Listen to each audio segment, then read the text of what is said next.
Hey guys, Peter back here from PhoneTech.net, rejuvenated and back on the horse. I had a really crazy schedule and had to sacrifice a couple things, like I said in my video that's currently uploading about CyanogenMod 10.1. Just crazy schedule, and I had to sacrifice something in order to make time for things like my college courses and work and all that stuff. So unfortunately, this side project had to be put on hold for a bit, but I have managed to find some time where I'm going to be able to regularly make videos. So without further ado, I bring you the Pac-Man review. Pac-Man ROM for the Galaxy Note 2.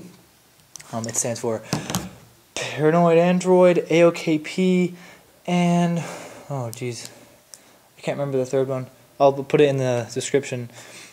Basically, it's a mixture of 3 different awesome ROMs for the Note 2, or for anything in general. So here's a quick rundown of it. Like you just saw, there's a lock screen, standard Android 4.2. I got my messages. You can add your different widgets and whatnot, like I showed you in the CyanogenMod. And then of course camera over here.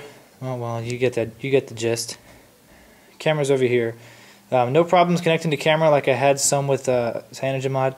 I gotta say, this one's probably gonna stay my daily driver for quite some time, just because I love everything about it. I love everything you can do with it. So let's go into the settings, and what you can do is you can tell it's already a little different than other ones, just the layout of it. Launcher, you're using the trebuchet launcher from CyanogenMod. Home screen, it's all the standard CyanogenMod customization. I like to have my drawer, well, I guess that's the app drawer. I like to have the grid on my home screen a good 5x6. That's just my preference. Actually, no, 6x5, I'm sorry. That's my preference. I was just coming from CyanogenMod and I hadn't customized it yet. Been flashing a bunch of different ROMs lately. My favorite feature probably of this ROM is this navigation bar here. It's crazy as it sounds, I just love it. You know, with the Note 2 being a little bit bigger device, it just makes it a lot easier to be able to hit this and have to reach down here. As crazy as it sounds, it is a lot more convenient. So I'll bring you up closer so you can see launcher, like I showed you. Lock screen, you got your pretty well standard lock screen options for Android 4.2. Themes is the same thing as CyanogenMod. Let's see, oops, go back here. Toolbars, one more time, let's try it. There we go. Toolbars. You can have your custom tiles for your drop down bar over here. I gotta figure out the actual name for it. I wish that they would allow some sort of option for messaging, as corny as it sounds. I'd really like to have my SMS app up there, MMS app, whatever you want to call it. I'd really like to have it there. Unfortunately, it's not there as of yet. At least standard on this. There's probably modded you can flash on it, which I just haven't looked for yet. System is your notifications drawer. Power menu, clock widget, your hardware keys, you choose what they do. ROM control comes from AOKP, as you can tell up here with their awesome unicorn. General user interface options, custom boot animation, which I'm going to take advantage of shortly here, just to see what else there is so I can add it to it. You can see the different options you've got. And I apologize if I'm going kind of quickly. I just kind of want to cover a lot of ground in not a whole lot of time. Lock screen, again, this one hasn't been working for me lately. I'm not sure why. I don't have any sort of options there. But it's not like it matters because I still have my normal lock screen options. Same with power menu. But navigation bar is working fine, and that's this down here, if you didn't know. Just your options, you can change it pretty much however you want it to look. Battery, you know, the usual battery stuff. You can change the bar color up here. Notification, you can change the icon style. I'll show you up here the changes it makes. I don't know if you saw that or not. See, you get the different styles. I prefer just straight icon. That's just my preference.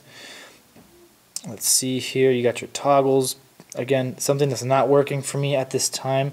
This isn't fairly experimental, so you have to understand that there are gonna be some drawbacks with it, some flaws. But all in all, see, Signal's doing the same thing. It's uber smooth, and I love it. Your LED light, I don't know if it necessarily applies because this is for the Nexus 4. Let's find out. I'll play with that later.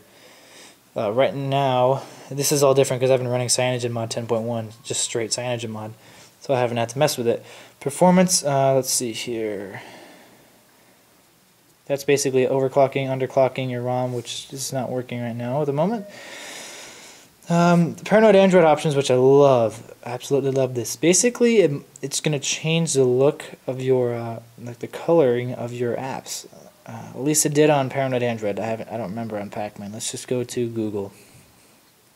It doesn't. I'll show you paranoid Android. It actually changes the color of everything for your apps, which I think is a sweet feature. Just really allows it to make it your own, really.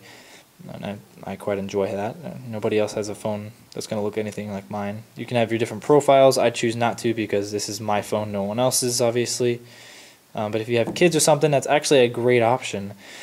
You get your advanced, pretty standard stuff. Again, Cyanogen 10.1, vibration density and haptic feedback, location services. Again, standard stuff, security, screen lock, allowing apps to be installed from unknown sources, basically non-Google Store apps, or Play Store apps. Different keyboards. I use SwiftKey. Actually, I use SwiftKey Flow Beta because it's awesome. I think it's the best of both worlds. Backup, different accounts there. Date and time, pretty standard stuff. Accessibility, blah blah blah. Developer options. In case you didn't know this, in order to access developer options, you have to go through and tap the build number 7 times. If you didn't know that, you probably shouldn't be getting this on your phone. But just just to keep you guys in the know, this is where you actually can change your different processor stuff right here. I don't want to mess with it right now. You got my Pegasus governor. I just want to leave it as it is because I'm having no issues running it as it is, perfectly smooth. So let's see. Honestly, my biggest, joy, my favorite feature of it is this little nav bar. It's probably a way to get it on Cyanogen Mod 10.1, but it just doesn't come standard like this one does, which I like. Your app drawer is going to look the same. It's at 4.2. This is actually running 4.2.1, not 4.2.2 yet, at least the one that I have. It's your standard Android, stock Android experience there. All in all, it just does a great job of giving you that stock Android experience, and I quite like it. One thing that Cyanogen Mod has that this doesn't is you can swipe. Can't really do it here. You can swipe down here, and it'll transition from this to this, which this doesn't have. It's not that big of a deal. Battery life has been great on Cyanogen Mod. I haven't used this one long enough to give you a thumbs up or not, but battery life is awesome on Cyanogen Mod. This tells you the different things we're running here actually. So you can see model, kernel, PAC version, AOKP version, Cyanogen Mod version, Paranoid version. It's all that good stuff there. But all in all, I'm going to give this a definite thumbs up. This is a great ROM. It's the best of all 3 worlds, I think. I'm going to try the rest that are on the market right now, or market, so to speak, over at XDA, and see what they've got to offer. I'm starting to get into developing myself, so hopefully you'll see a couple of custom ROMs built by yours truly. We'll see what happens with time. I got to manage this channel, in college and all kinds of crazy things.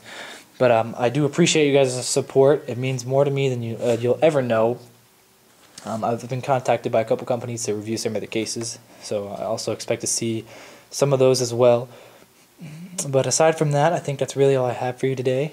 If you got any questions, the usual stuff, just shoot me a comment. If you feel like you want to keep watching my stuff, go ahead and subscribe. Again, I'm not big enough in the YouTube world to know what benefit that has to my channel. All I know is that it'll keep you guys posted with what I need, or what you need from me, or what you want from me. That's a nifty little text tone there. I like it. So yeah, that's all I got for you guys today. Again, questions, shoot me a comment, send me a message, whatever you want. If there's anybody out there watching this that wants me to review, one of your products, I'll gladly do it. You just got to let me know somehow. I got no problem with it. I'm all for getting people out there, getting companies out there, and getting their products known. So I do this just for my pleasure because I want to help you guys out and just keep you informed, because I wish that there were videos like this made for myself. And I've had to go into some uncharted waters, and luckily so far, knock on wood, wherever there's some wood, I've had no problem so far. So that's all I got for you. Peter signing off, telling you enjoy your latest piece of video art. I consider it video art because I love Android 4.2. So see you later, guys.